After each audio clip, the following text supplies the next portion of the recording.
Olá, boa tarde a todos, sejam bem-vindos a mais uma live.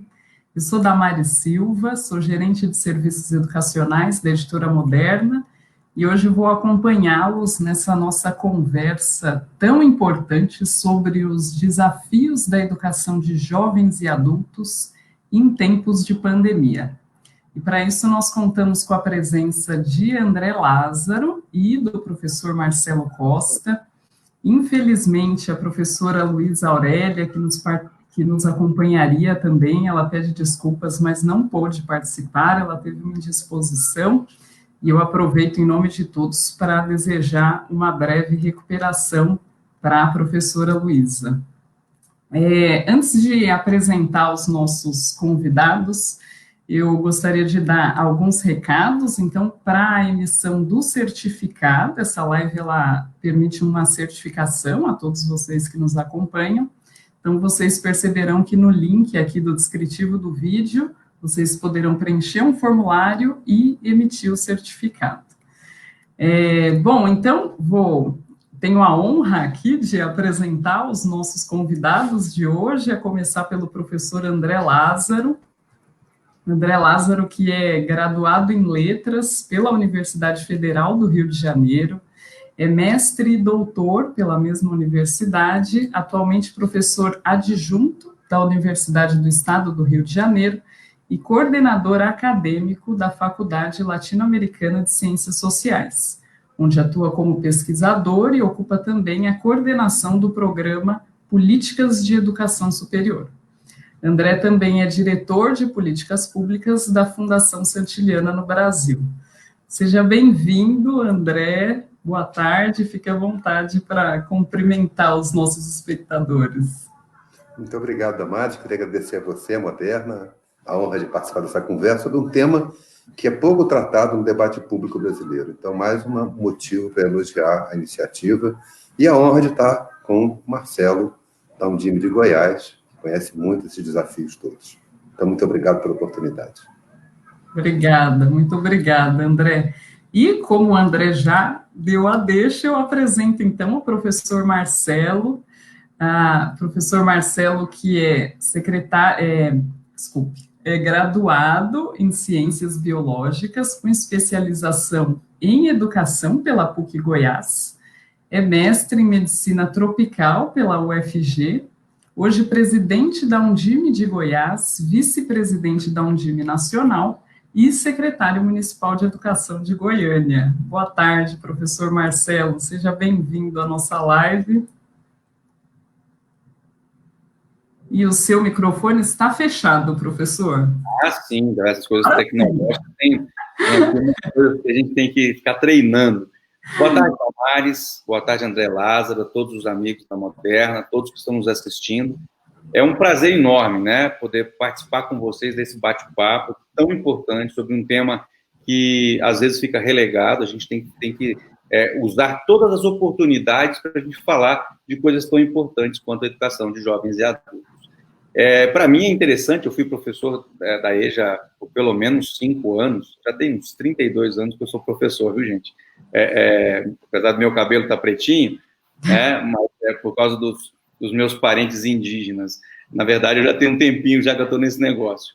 E eu acho que não podemos perder oportunidades, e esse momento exige de nós soluções muito criativas do ponto de vista de gestão, mas também uma oportunidade para que nós possamos repensar metodologias, repensar técnicas, e para que nós possamos remodelar o futuro, né? Nós estamos vivendo uma possibilidade de antecipação de futuro, e eu acho que essas discussões são muito importantes para a gente começar a fazer esse exercício do que vem a ser.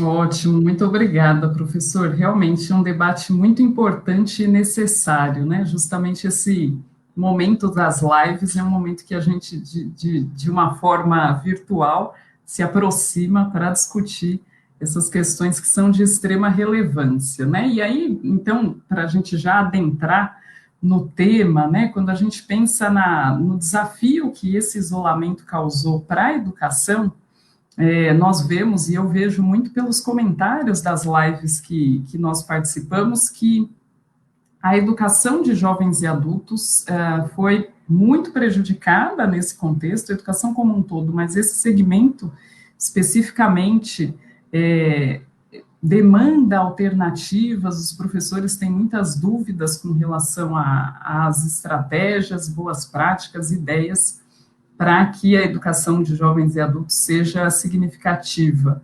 Então, antes de entrar especificamente nas questões do atual contexto, queria solicitar para abrir a conversa que o André Lázaro, chamar aqui de volta o professor André Lázaro para o palco, para a gente falar um pouco. Bom, a gente sabe que a educação é um direito constitucional, que deve ser garantido, e eu gostaria de ouvi-lo, professor, sob a perspectiva da EJA como um direito. É uma ótima questão, Damares, porque a EJA talvez expresse uma contradição muito viva, particularmente no Brasil, em que o acesso a alguns direitos ele resulta de uma intensa luta popular. Se você pegar a história da educação brasileira, a história da educação brasileira é marcada por essa persistente busca de oportunidades por parte das camadas mais pobres da população, por parte de grupos excluídos, né? Se você vai pegar a história do movimento negro brasileiro, ele desde o século XIX está lutando por direito à educação, há teses que levantaram reivindicações em pequenas cidades do interior de São Paulo, em busca do direito à educação, ainda no século XIX. Então, à medida que essa luta avança, ela vai conseguindo alcançar as normas legais, produzir normas legais, né? E o Brasil, nesse ponto, foi um país extremamente corajoso quando, na Constituição, colocou o direito à educação e depois o ampliou com a Emenda Constitucional 59 de 2009. Essa emenda ela é um compromisso de grande qualidade que o país assumiu. Nessa emenda se diz que a educação é obrigatória de 4 a 17 anos, educação básica, e que todas as pessoas que não concluíram a educação básica, em qualquer idade, a partir de 15, 18 anos, têm direito a ela gratuitamente, o Estado cabe oferecer. Então, é muito legal a gente ver que o Constituinte e os deputados que estão, às vezes, são tão acusados de uma maneira nem sempre adequada, correta, responsável, né? Eles tomaram decisões importantes para o país, né? E essa é uma delas.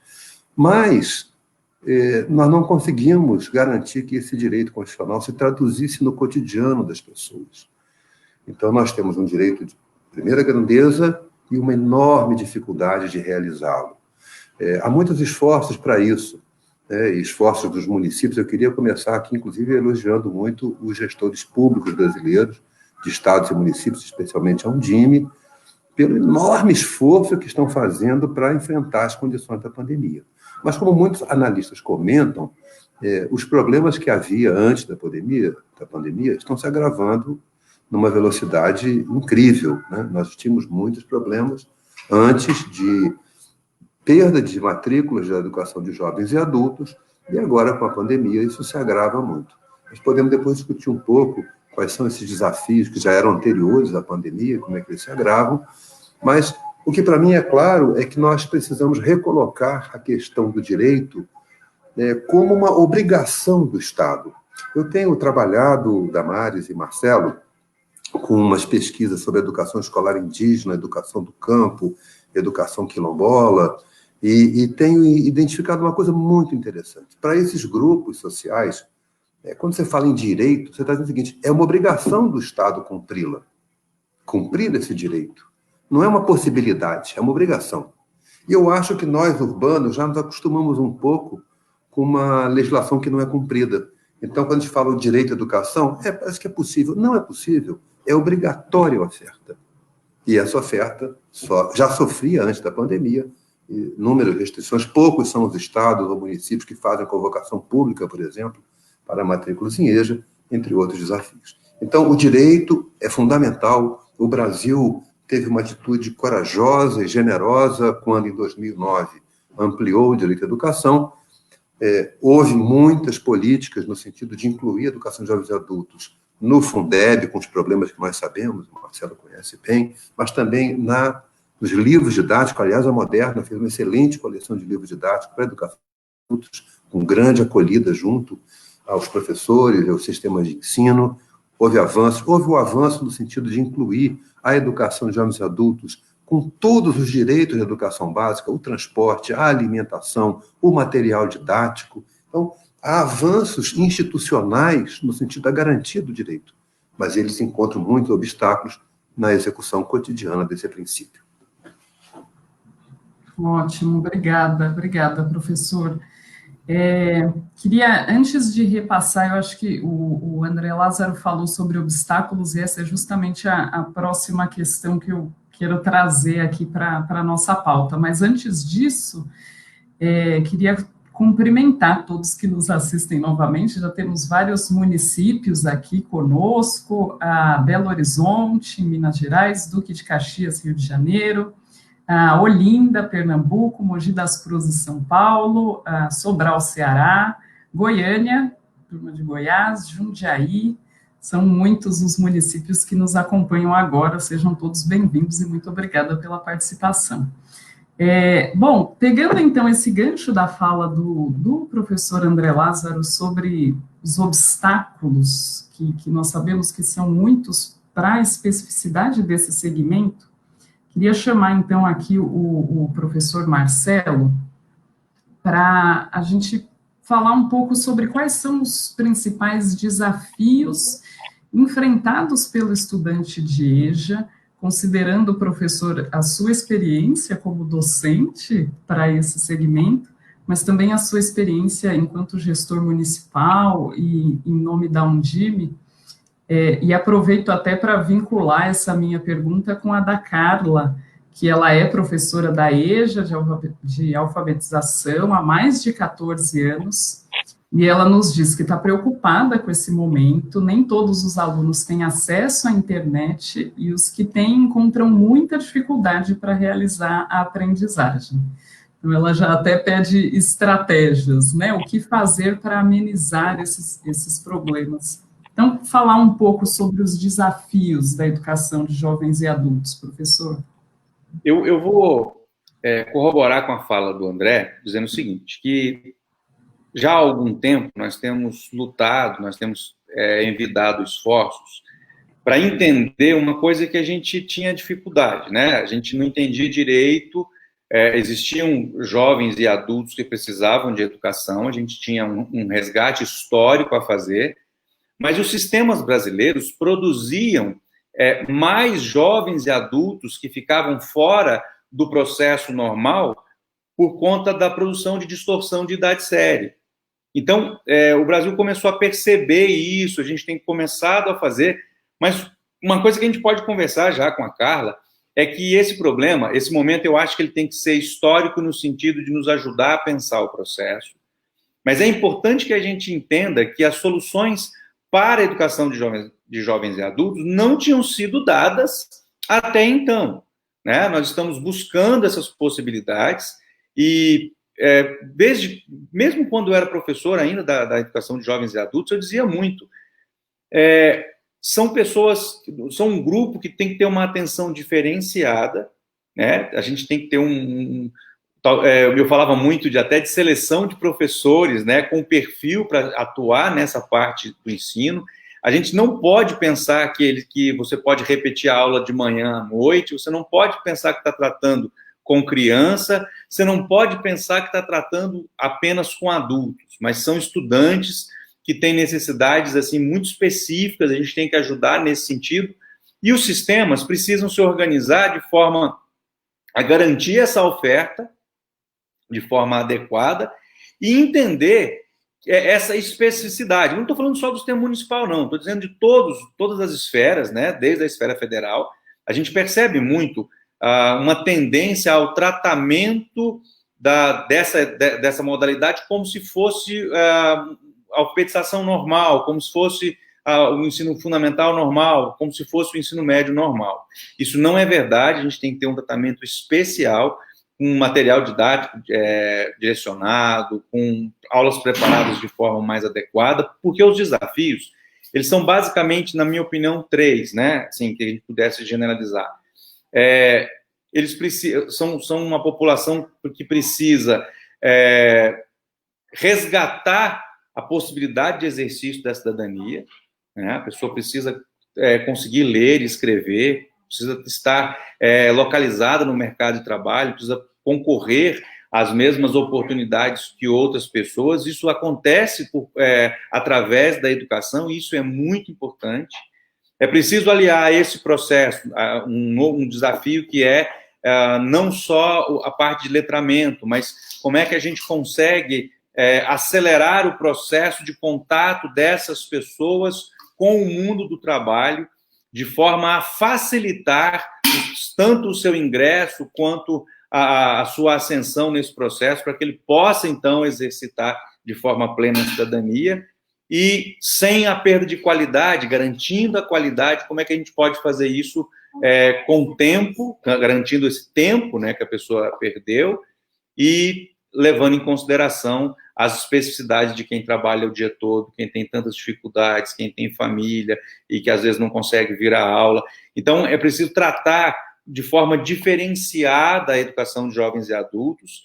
E nesse momento, mais do que nunca, eu acho que não é que essas coisas apareceram, elas acabaram vindo mais aos olhos pelo momento que a gente está vivendo, pois se já era difícil a gente conseguir tratar com essas pessoas que vinham cansadas, e a gente tinha que ter tantas soluções diferenciadas e criativas, nesse momento, mais ainda, nós temos que dar essas soluções de forma criativa por parte de todos os sistemas. Uma coisa que eu posso dizer, a gente vai ter outras perguntas que nós vamos abordar, mas a criatividade e a possibilidade de pensar não só para esse momento, eu tenho falado disso, todas as soluções que nós criarmos de forma criativa, nesse momento, devem ser incorporadas à escola do futuro, a escola que nós vamos ter depois. Talvez assim nós consigamos dar respostas melhores do que nós temos dado até agora.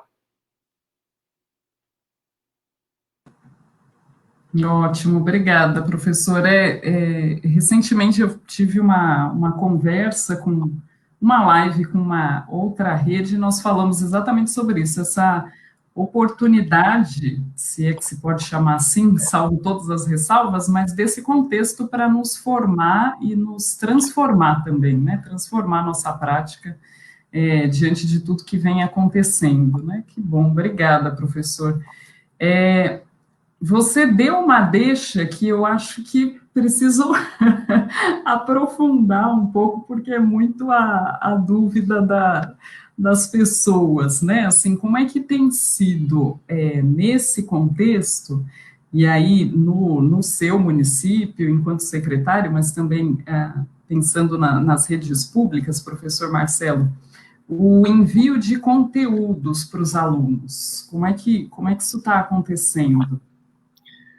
Bom, eu acho que, em primeiro lugar, a gente precisa... Eu não sei se... Eu vou ver se eu consigo, com essa fala inicial, dar um pouco de conforto para muita gente que está ansiosa. A educação fez uma opção.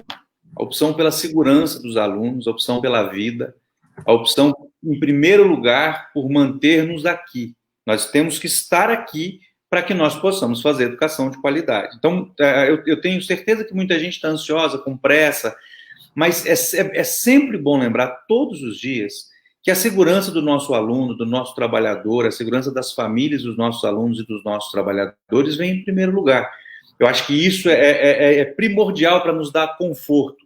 A educação, ela não para, nós não vamos lavar as mãos e vamos terminar a educação esse ano. O compromisso de manter a educação, resgatando inclusive os conteúdos, as habilidades que nós não pudemos tratar esse ano, até porque é importante a gente lembrar que esse ano ele é inédito. Tem muita gente querendo tratar esse período, né, de março a dezembro, que é inédito, com um certo tom de normalidade, querendo trazer o agosto do ano passado. Esqueça, desapegue, a gente não vai tratar disso, a gente precisa pensar de forma diferente como é que a gente vai fazer esse processo. Eu acho que isso precisa dar conforto para as pessoas. A gente tem que ficar menos ansioso no sentido de garantir conteúdos em tempos adequados e garantir que a criança mantenha sua conexão com a escola, que o adulto que está sendo alfabetizado mantenha sua conexão com a escola, como diria o Einstein, manter nas pessoas a dúvida, porque a dúvida é a mola que move toda a arte e ciência. A criança, o adulto, o adolescente precisam querer voltar para a escola quando a gente puder retornar. Nesse momento, eu vou dar o exemplo de Goiânia, nós criamos um programa guarda-chuva chamado Conexão Escola, que tem esse escopo, manter as pessoas conectadas à escola, manter a vontade de ter de novo a escola presente, essa escola que desafia, essa escola que faz você pensar, não uma escola que repete. E nós criamos aí dentro alguns produtos, um deles é uma plataforma chamada Conexão Escola, e essa plataforma ela condensa atividades com vídeos que os alunos assistem, e essas atividades nós optamos por criar uma matriz derivada da BNCC, né? Uma matriz que a gente está chamando de matriz essencial, ou em outros lugares chamado de matriz focal. Essa matriz funcionou até junho e depois vamos ter uma outra até dezembro. Essa matriz, ela localiza nas semanas e localiza na gradação, por idade, por etapa, por modalidade, esse vídeo. Os professores editam atividades, né, condizentes com as habilidades, enumeram quais habilidades vão ser tratadas e o aluno assiste a esse vídeo. Nesse vídeo, ao invés de a gente tratar de matemática, logaritmo, a gente está tratando de matemática financeira. Ao invés de a gente tratar ciências ou biologia, a gente está tratando de experimentos práticos e curiosidades. A gente está tratando de ética e cidadania. A gente está tratando de movimento, linguagens. A gente está tratando de temas muito mais ligados ao caráter socioemocional, porque a abordagem de conteúdos, para nós aqui em Goiânia, ela deve acontecer na presença do professor. Eu tenho insistido muito que a presença do professor é imprescindível. Nós precisamos desse profissional que só o professor sabe fazer transposição didática da forma adequada. Então, nesse momento, nós estamos alcançando o aluno, ele assiste o vídeo, aí lá embaixo tem algumas atividades para ele fazer, pede para ele registrar, mas sempre com a perspectiva de que nós vamos abordar de forma mais socioemocional e que depois, na volta, nós vamos abordar os conteúdos resgatando esses conhecimentos que os alunos tiveram até aqui na plataforma. Então, não é só a criação, não é só o envio do conteúdo através da plataforma, mas a natureza do conteúdo é muito importante. Nós optamos aqui em Goiânia por não trabalhar com listas de exercícios, porque já tem muitos fatores estressores que nós estamos vivendo nesse momento e que vão causar vários distúrbios, não só ao indivíduo, mas à família. Então, foi uma opção de tentar manter o jovem, o adulto, a criança conectado com a escola, resgatar o papel da família nesse processo de fazer tarefa junto, de ler junto, de discutir um assunto junto, mas sem uma preocupação premente de ter um conteúdo ou uma lista. Não estou dizendo que isso está certo ou errado, é a opção que nós fizemos em Goiânia. Colegas aqui de Goiás estão enviando, aliás, eu queria ressaltar aqui o heroísmo dos nossos professores, né? Tem professor que está atravessando o mar, está atravessando o rio, para chegar até um aluno que não tem condições, ou às vezes não tem internet. Cidades maiores como a minha conseguem, como nós fizemos, editar também programas de televisão. Esses programas de televisão estão alcançando aqueles alunos que não têm acesso à internet. Então, nosso programa tem essas duas vertentes, né? Uma parte que é online, através de plataforma na internet, e uma parte com programa de televisão, voltado tanto para a educação infantil, fundamental, e jovens e adultos.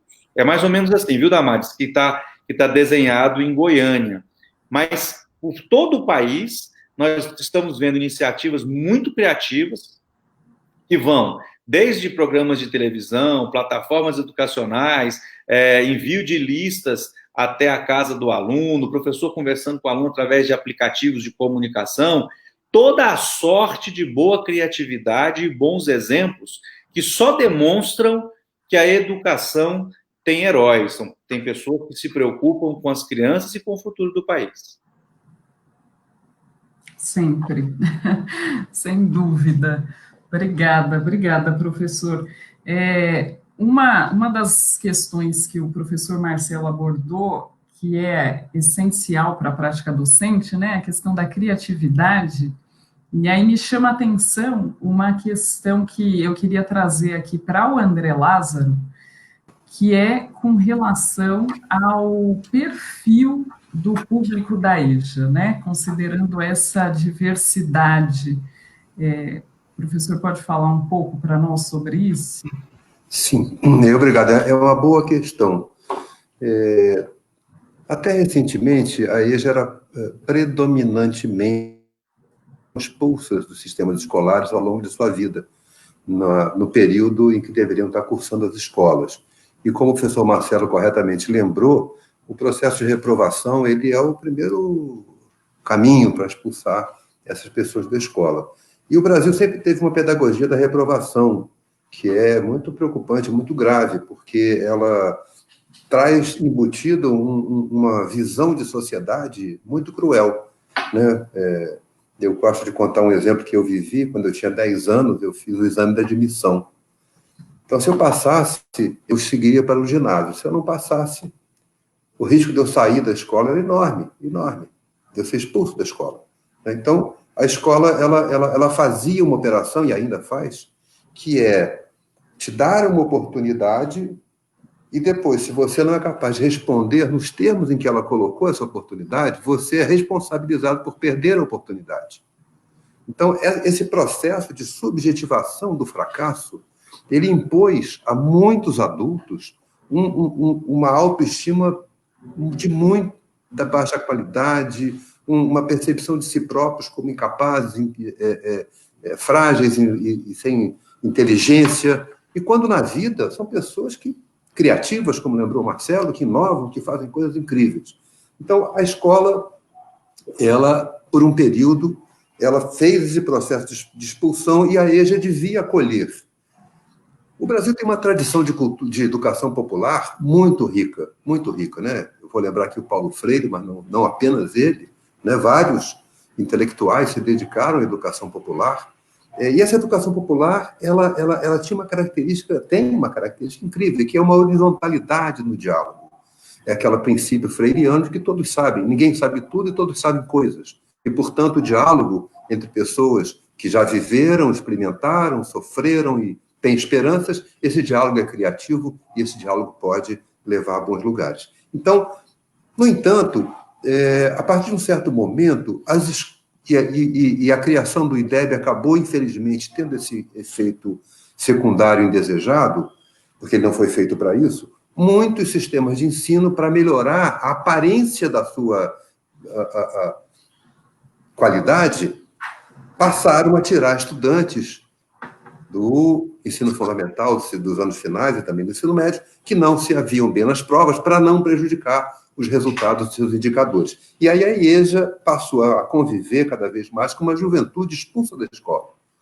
Então, hoje, se não estou enganado, mais ou menos metade dos 2 ou 3 milhões de estudantes de EJA são de uma faixa etária um pouco mais jovem, né, 18 a 30 e poucos anos, e a outra metade é de pessoas mais adultas.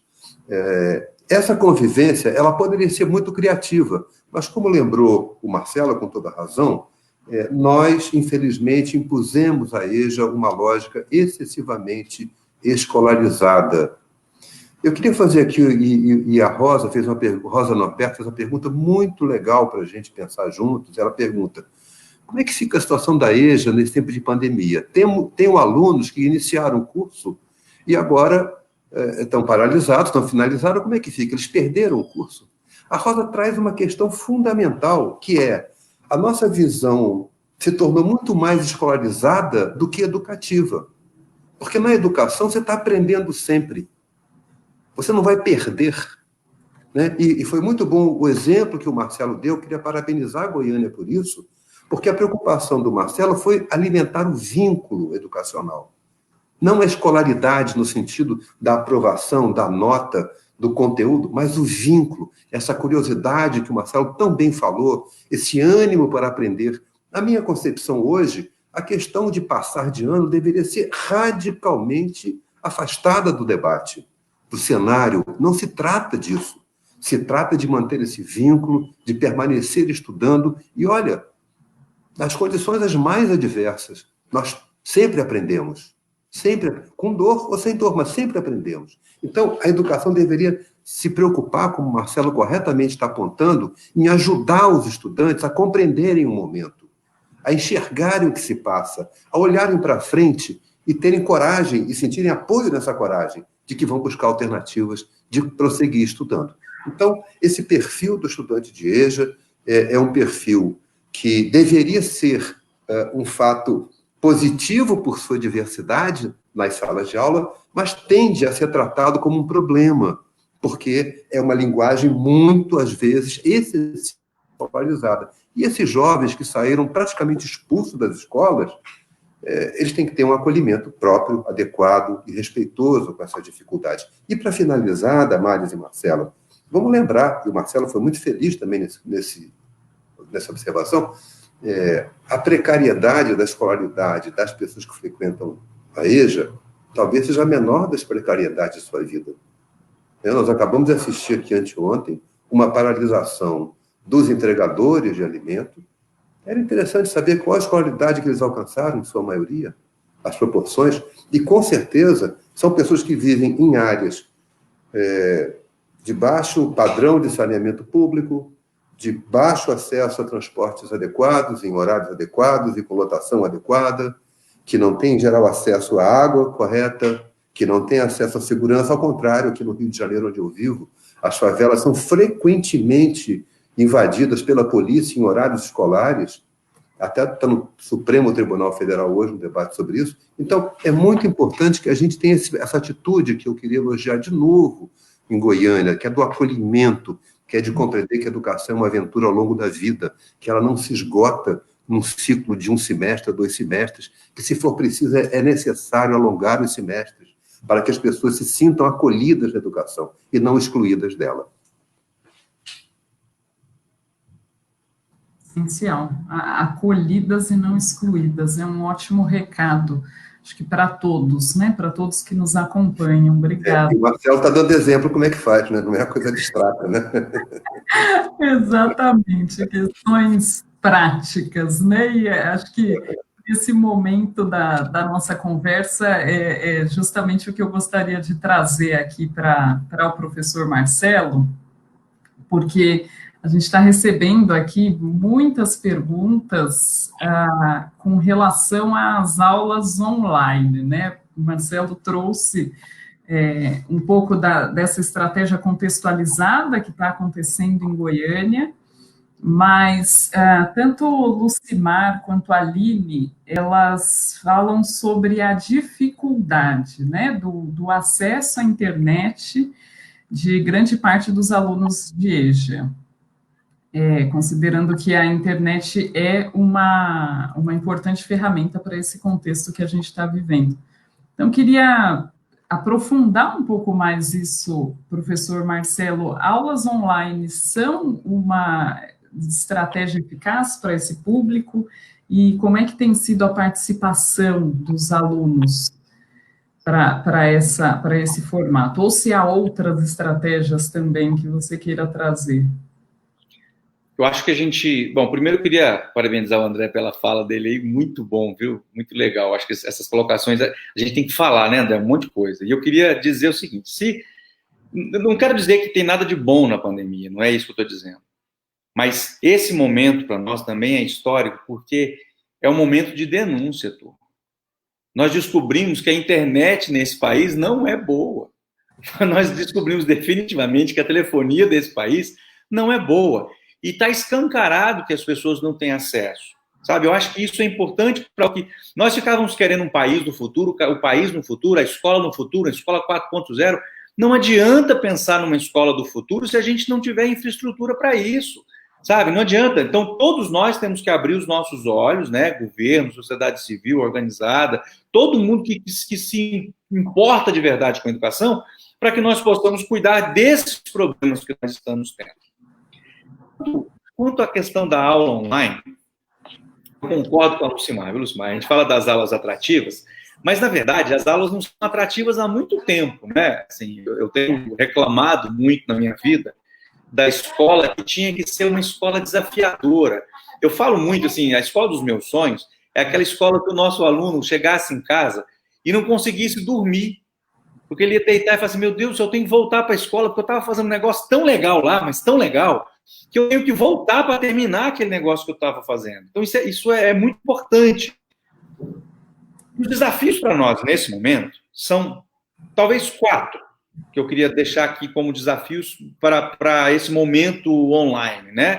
Para a gente pensar, porque eu prefiro pensar conceitualmente para depois desenvolver ferramentas. Então, conceitualmente, 4 coisas que a gente tem que levar em consideração. Primeiro, que qualquer ferramenta que a gente utilize não seja utilizada apenas como ferramenta de comunicação. Não é só para eu te ver, mas eu explorar o máximo que eu puder dessa ferramenta, né? Eu estava dando um exemplo outro dia do Zoom, que tem salas, subsalas, que eu posso fazer trabalho em grupo, depois voltar para o plenário, tantas outras ferramentas, não vou nominar elas aqui, mas explorar a ferramenta como uma ferramenta com o seu uso. A segunda coisa que eu acho que tem a ver com o que o Lucimar falou, há muitos anos antes da pandemia, a gente tem pegado aquela aulinha que a gente dava, vou falar assim, de uma aula mais expositiva, né? E a gente tirou a aula da fichinha pedagógica, passou para a transparência, tirou da transparência, passou para o PowerPoint, tirou do PowerPoint e colocou aqui na nossa ferramenta de trabalho online. Eu acho que a gente precisa usar esse momento para a gente pensar assim, ó, quais as metodologias educacionais não existem e que têm que ser criadas a partir desse desafio de tempo, né? Desse momento inédito. O que eu posso fazer que não existe ainda? Eu acho que isso é muito importante. O terceiro desafio é que nós temos um momento ímpar para resgatar o papel da família, colocar a família para fazer tarefa com a criança, para ler com a criança, para participar da vida da criança e para respeitar o trabalho dos professores. E um quarto desafio que seria tudo que a gente inventar nesse período não ser descartado, mas ser incorporado à escola do futuro. Uma escola que vai ser melhor, porque a gente se esforçou muito. Nosso suor sagrado terá valido esse momento. E eu acho que, Lucimar, que o problema da aula não ser atrativa é que a gente está gastando muito tempo, e eu acho que isso é normal, não estou fazendo como crítica, não, porque você viu que no começo eu estava com o meu microfone mutado? Então a gente gasta muito tempo para entender a plataforma, para entender. Eu acho que a gente tem que superar esse momento de aprender a utilizar a ferramenta e passar a pensar em educação. Não pode haver uma confusão, porque eu usei uma plataforma, a aula está dada e o objetivo foi garantido. Não. Nós temos que avançar para além da plataforma com metodologias que atraem crianças. Eu acho que não mudou o que a gente queria um pouco antes da pandemia. Eu quero uma escola que desafie. Eu quero uma escola que coloque o aluno para pensar. Eu quero uma escola que o aluno não durma à noite porque quer voltar no outro dia porque tem projetos maravilhosos. E eu quero uma relação de professores e alunos, o André falou isso aí, uma aventura cooperativa, sabe? A gente dá as mãos aqui e segue todo mundo junto construindo esse futuro. Então, eu acho que a EJA, como qualquer outro lugar, como qualquer outra parte da escola, tem virtudes e tem problemas. Alguns deles, no que diz respeito à atratividade, não é problema da EJA, é problema de nós, intelectuais, que temos que pensar metodologias que sejam mais adequadas, que consigam fazer com que essas pessoas estejam à vontade na escola e consigam atingir os seus objetivos de vida. Eu acho que isso é muito importante. Portanto, todas as dificuldades que a gente está tendo, assim, para além do que é estrutural que nós temos que resolver, também tem que passar pelo esforço de cada professor com o talento que nós temos. Nós temos um talento único, o de ler um livro científico difícil e transformá-lo em um processo didático de fácil entendimento, palatável para qualquer aluno. Isso é transposição didático-pedagógica. Assim como o médico tem os poderes dele lá, nós temos um superpoder que é o de transportar do científico para o didático. Vamos fazer isso. Vamos trabalhar cada vez mais nesse momento para conseguir grandes e novas metodologias.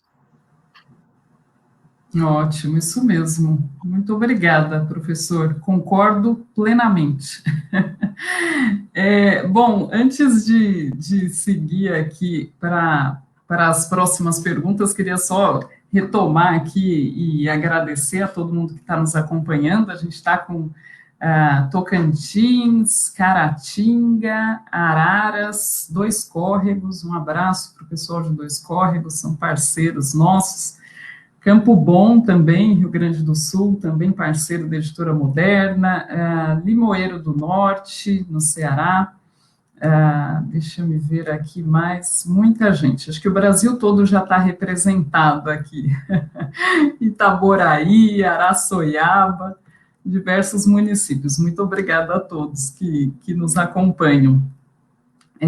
Bom, deixa eu encaminhar aqui, enquanto o professor Marcelo falava sobre essas questões trazidas aí em diálogo com a Lucimar, que nos trouxe, tem uma questão que tem sido muito tratada nesse contexto da pandemia, que é a evasão escolar. Né, o Todos pela Educação falou sobre isso, a Unesco, nas orientações, fala sobre isso também, de a gente tomar cuidado com essa evasão dos alunos pós-pandemia.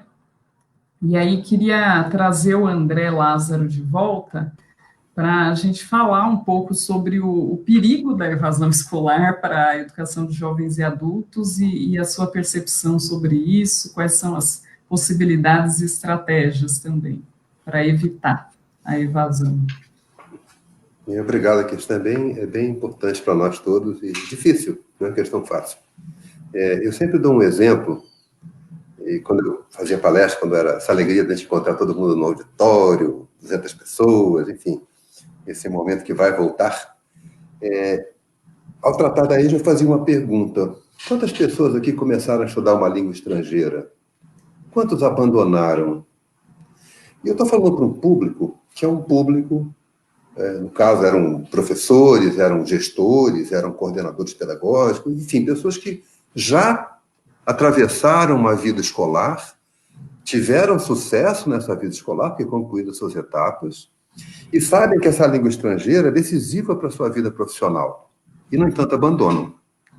Se a gente olhar para a população de baixa escolaridade, que não é alfabetizada ou não concluiu o ensino fundamental, só para nós termos ideia, o último dado que eu tenho, acho que talvez a gente possa atualizá-lo em breve, mas o último dado que eu tenho é do ano passado, de 2019, em que 51% da população brasileira de 25 anos ou mais não tinha o ensino, a educação básica completa. Tem 210, 211 milhões de pessoas, tirando aí os que estão abaixo dos 18 anos, tem outro grupo, metade desse grupo não alcançou a educação básica completa. Há muitas razões, e nem todas são escolares.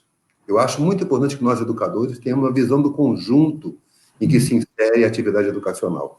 Nem todos os motivos de evasão escolar decorrem das deficiências escolares. E é muito comum que atribuam aos professores e aos gestores uma responsabilidade que está muito além da nossa capacidade de intervenção e de mudança. Agora, no interior das escolas, eu acho que um pouco já foi tratado aqui, e eu vou retomar, porque o Marcelo tem feito comentários que eu quero sublinhar muito, aderir às observações dele, porque ele, como gestor, está mostrando que é possível ter esse tipo de atitude. Ela não é a atitude de quem está de longe do processo educativo cotidiano, né? É que é fundamental o vínculo, é fundamental. Sabe uma coisa que aconteceu muito em educação de jovens e adultos, em turmas de alfabetização? As pessoas frequentavam uma turma de alfabetização. Ao final, concluído aquele período de 8 meses, 1 ano, queriam voltar. Porque não era propriamente o título escolar que ele está interessado. Ele quer o ambiente, ele quer a vivência, ele quer o diálogo, ele quer essa fascinação pela descoberta que o Marcelo também destaca. Então, a evasão escolar decorre de processos sociais muito complexos, a distância entre a escola e as residências, As mulheres sofrem um problema grave de gênero da violência contra as mulheres, quer violência doméstica, que as impede de estudar, e quer o risco que os trajetos noturnos oferecem às mulheres. E poucas redes de ensino criaram turmas de jovens adultos pela manhã ou pela tarde, numa lógica que não é, evidentemente, uma lógica que resulta de um conhecimento da demanda, mas é uma lógica de que, não, de dia é regular, de noite é EJA. Não, garçom, por exemplo, adoraria estudar de dia. Porteiros que têm turno noturno adorariam estudar de dia. Então, há vários perfis profissionais para quem a oferta da matrícula pela manhã ou pela tarde responderia a desafios. Então, a evasão decorre de processos sociais muito complexos. O grupo que nós devemos atender em EJA já é um grupo fragilizado socialmente por várias razões, né? E a falta de escolaridade é uma expressão de uma fragilidade, mas não é a causa da fragilidade. Também é importante a gente ter essa clareza. Ela expressa uma fragilidade, mas ela não é a causa da fragilidade.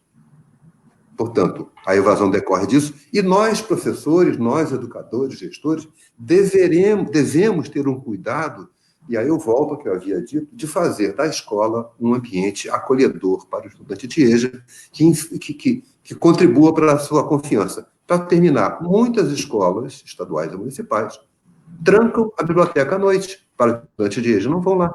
Trancam os laboratórios de informática. Então, se dentro da própria escola ele está excluído, ele vai se sentir acolhido. Muitos não oferecem uma merenda, embora haja recurso para merenda. Portanto, é importante que a gente compreenda as razões sociais que determinam o processo de evasão, e a escola, se ela quer ser uma escola que educa as pessoas, ela tem que compreender essas razões e contrabalançar com o processo de acolhimento, principalmente essa questão que o Marcelo insiste, eu vou ficar com ele. A escola é um lugar que tem que nos motivar a essa alegria de aprender, a esse desafio de aprender. Todo mundo gosta de saber mais do que sabe, todo mundo quer descobrir coisas novas. Isso é uma coisa que anima o nosso espírito, isso é da espécie humana, isso não é um privilégio de classe, é um direito de todos. Ótimo, exatamente.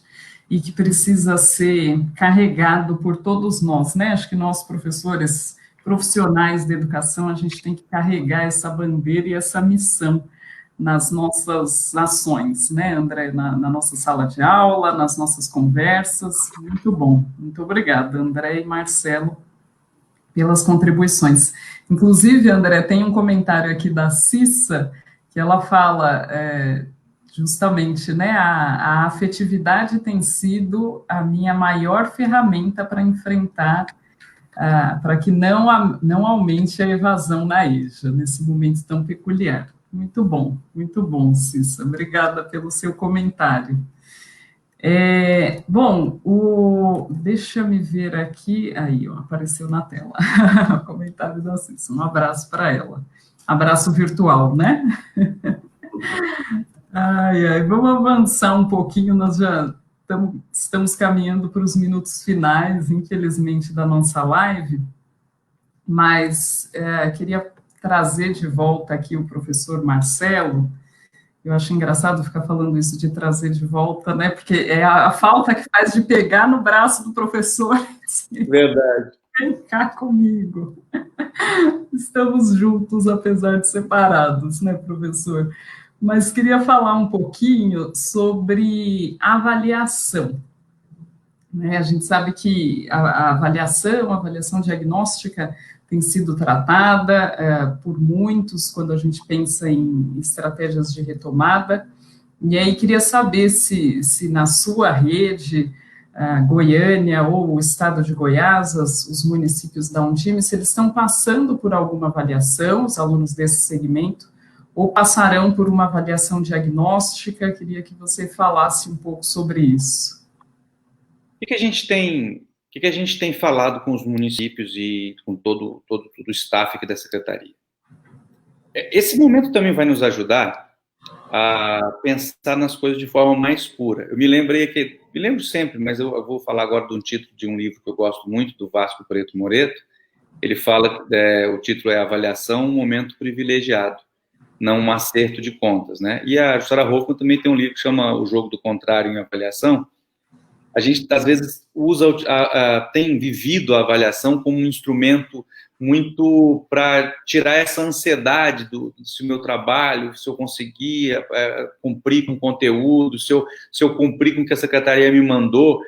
Mais do que isso, nesse momento, eu acho que a avaliação tem que ser instrumento de acompanhamento, instrumento de promoção, sabe? Nós temos que ajudar o nosso aluno, nós temos que utilizar a avaliação para diagnosticar aquilo que nós temos que resgatar e ajudar a promover com esse aluno o seu avanço, sabe? Não cabe agora ficar tentando reduzir a ansiedade que a gente tem, se ensinou, se não ensinou, quanto ensinou, que percentual é esse. Cabe a nós agora trabalhar com o nosso aluno de maneira a garantir que ele tenha sucesso. A avaliação vai ser um grande instrumento para nos ajudar nesse processo. Muita gente já tem feito algumas avaliações, né, dependendo da opção que fez. Essas avaliações, eu acho que elas têm que ser muito menos de conteúdo e ser muito mais avaliações de contexto, sabe? E a gente utilizar a avaliação para balizar o nosso trabalho no segundo semestre, para balizar o nosso trabalho nos anos vindouros, né? Principalmente os próximos 2 anos. Eu acho que a gente pode resgatar o verdadeiro papel da avaliação, essa avaliação formativa, uma avaliação que vai para muito além da avaliação simplesmente somativa, a gente poder acompanhar de verdade as redes, né, as secretarias acompanhando as escolas acompanhando seus professores, e os professores desenvolvendo uma avaliação da aprendizagem justa, honesta, que acompanhe seu aluno, que promova o crescimento desse aluno. E se a gente fizer esse uso correto, esse uso justo da avaliação, nós não só aprenderemos mais sobre avaliação, que é o que o Brasil precisa muito, né? Aprender a avaliar, aprender a se avaliar e aprender a usar os dados da avaliação para a melhoria da educação. Isso nós vamos aprender, com certeza. Mas, para além disso, nós não vamos estressar os nossos alunos, não vamos estressar os nossos professores, mas vamos conseguir bons planejamentos e acompanhamento desses planejamentos para a gente atravessar esse momento tão difícil e retomar lá na frente, eu não vou dizer que a gente vai retomar a normalidade, mas para que a gente siga o nosso caminho do futuro, né, incorporando todas essas coisas para o bem da educação. Ótimo, para o bem da educação, isso mesmo. Muito obrigada, professor. Eu queria até aproveitar esse momento para falar que nós, da Editora Moderna, nós temos um projeto destinado à educação de jovens e adultos, se chama EJA Moderna. Se vocês quiserem conhecer essa solução, vocês podem solicitar uma reunião virtual, um contato de um dos nossos consultores pelo site de Soluções Moderna e também por essa página do Facebook. Eu vou mandar um alô para professores da EJA de Araripina. Acabei de receber um recado aqui, então um alô, professores, muito obrigada. Mas como eu ia dizendo, então, essa coleção, esse projeto, que é um projeto que eu sou encantada, da Editora Moderna, que tem o André Lázaro como um professor nas videoaulas, porque ele acompanha tanto material impresso quanto videoaulas, mas uma coleção muito pensada para todas essas questões que surgiram aqui na nossa discussão, mas que vêm como parte desse histórico da EJA e todas as discussões trazidas para esse segmento, né? Então, uma coleção muito cuidadosa na seleção de textos, na organização de conteúdos, nas propostas avaliativas, né, a avaliação que o professor Marcelo acabou de trazer. Então, fica aí como uma dica para todos que nos assistem, para conhecer a coleção EJA Moderna, através do site de Soluções Moderna. Eu queria também deixar um abraço virtual, mas muito carinhoso, para a Digenane Vieira, que ela mandou uma mensagem linda, adorei a sua mensagem aqui nos comentários. Estamos juntas, viu, Digenane? Obrigada pela sua mensagem. Bom, infelizmente a gente já está quase encerrando o nosso tempo, então eu queria convidar o André Lázaro para suas considerações finais. Poxa, eu queria agradecer muito, porque é uma honra, uma alegria, e ouvir o seu entusiasmo, a participação das pessoas e a postura do Marcelo como gestor é reconfortante no momento em que a educação sofre tantos ataques, né? Estamos sem ministro da Educação, sem ministro da Saúde, acabou o Ministério da Cultura, acabou o Ministério de Ciência e Tecnologia, enfim, várias áreas em torno das quais a formação das pessoas, que não é responsabilidade exclusiva da educação, várias áreas em torno desses temas estão sofrendo profundamente com as condições atuais. Então, ter a Moderna dedicada ao tema e ter um gestor como Marcelo é reconfortante, enche nosso coração de alegria, esperança, acho muito importante. E eu queria comentar sobre a avaliação. Eu acho que a gente devia ter o primeiro critério de avaliação é que o sucesso é permanecer estudando. Eu acho que o sucesso deste período, tão bem caracterizado pelo Marcelo, como período atípico, como período trágico, porque muitas pessoas estão morrendo, né? Já temos mais de 60 mil mortos no Brasil, pessoas próximas de nós adoecendo, com motivos de muita preocupação. Então, não há normalidade, não há normalidade.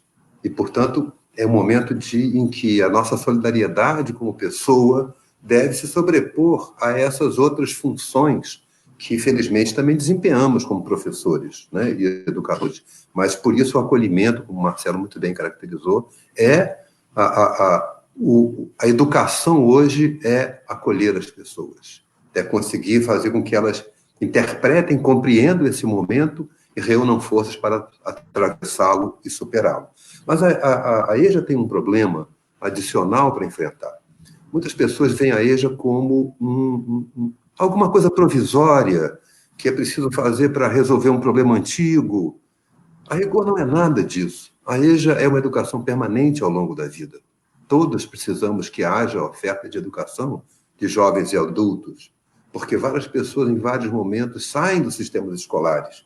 E é preciso criar alternativas para que elas retornem ao sistema escolar no seu ritmo e do seu modo. Então, eu queria lembrar que, neste momento, é importante compreender a EJA como uma solução permanente para garantir o direito à educação das pessoas. Ela não é ela não é um caminhão de bombeiro que você estaciona do lado de um incêndio, acabou o incêndio, você vai embora. Não. O Brasil produz desigualdade. Como muito bem lembrou o Marcelo, nós continuamos reprovando crianças e essa reprovação continua gerando exclusão escolar. Então, muito importante que a gente se comprometa com o direito à educação. O direito à educação não pode transferir para a criança a obrigação dela passar de ano num ano como esse.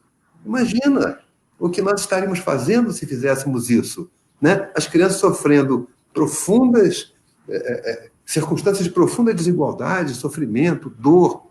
E nós vamos exigir, nós vamos puni-la agora, reprovando essas crianças, porque elas não têm internet. Nós vamos punir as crianças porque elas não têm computador, porque moram numa casa com outras 5 pessoas e não tem espaço para estudar. Serão punidas por isso?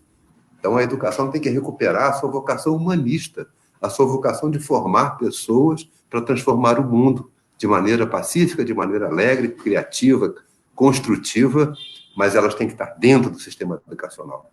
Colocá-las para fora não vai resolver o problema de ninguém. Pode até dar que deve que faz a vida a escola cotidiana. Então, eu queria agradecer muito o convite e dizer da minha honra de estar ao lado de um gestor com tanta sensibilidade, com tanta visão da responsabilidade educacional e junto à Moderna, que dá soluções para a educação. Muito obrigado. E quem nos acompanhou, que é sempre bom saber que a gente está conseguindo conversar com as pessoas. Obrigado. Obrigada, André. A gente está sim conseguindo conversar e as pessoas estão muito tristes porque está acabando. Aqui, eu também estou, viu? Lindenise, Lucilma, a Edinalva também, todos comentando que pena que a live tá acabando, já pedindo outras sobre o tema. Infelizmente o tempo é curto e o assunto é longo, né? Mas obrigada pelos comentários. Queria chamar então o professor Marcelo para as suas considerações finais.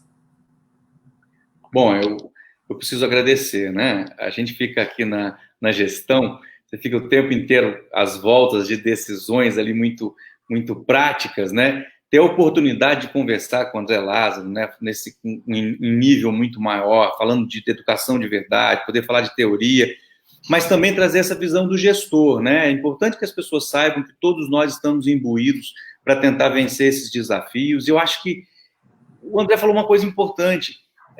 Nós estamos tentando, durante esse tempo todo que o Brasil existe, dar soluções provisórias para problemas permanentes.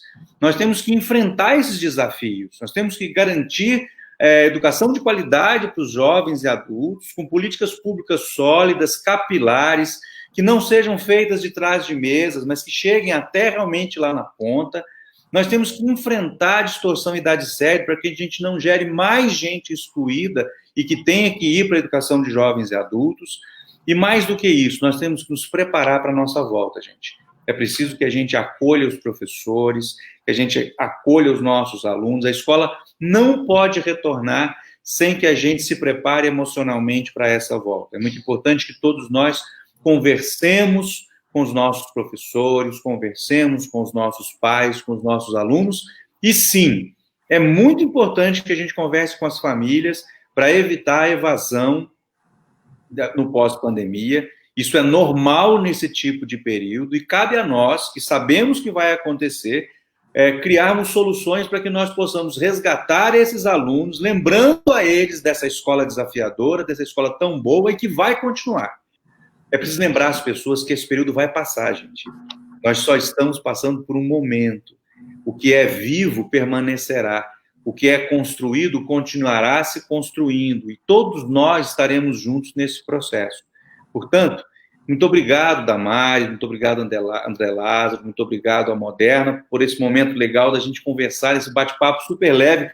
Não vi passando, também fiquei achando, poxa, tem um monte de coisa para a gente conversar aqui ainda, uma coisa legal, e a gente acabou tendo que terminar. Muito obrigado ao pessoal de Goiás que está assistindo aqui. Em nome de todo mundo de Goiás, eu queria cumprimentar e agradecer a todas as pessoas do Brasil que estão nos acompanhando. Não se faz educação sozinho. Nós só fazemos educação juntos. Esse momento, mais do que nunca, exige de nós cidadania, o André Lázaro falou agora há pouco, solidariedade, e que nós utilizemos o nosso talento em prol da educação que nós queremos para o país. Muito obrigado e uma boa tarde a todos. Muito obrigada, professor Marcelo, obrigada pela sua participação, obrigada, André Lázaro, também. Para agradecer, eu gostaria de ressaltar aqui a mensagem da Lúcia de Fátima, que ela diz: amei a visão do professor André Lázaro sobre EJA, vários pontos de exclamação, parabéns. E ela diz: professor Marcelo também me emocionou com suas colocações. Então, muito obrigada, Marcelo, André, foi uma ótima conversa, e acho que a gente vai ter que marcar outra, viu? Pelo que eu... Queremos que marcar outras, porque foi um sucesso, mas em nome da Editora Moderna e de todos que nos assistem, agradeço a participação de vocês.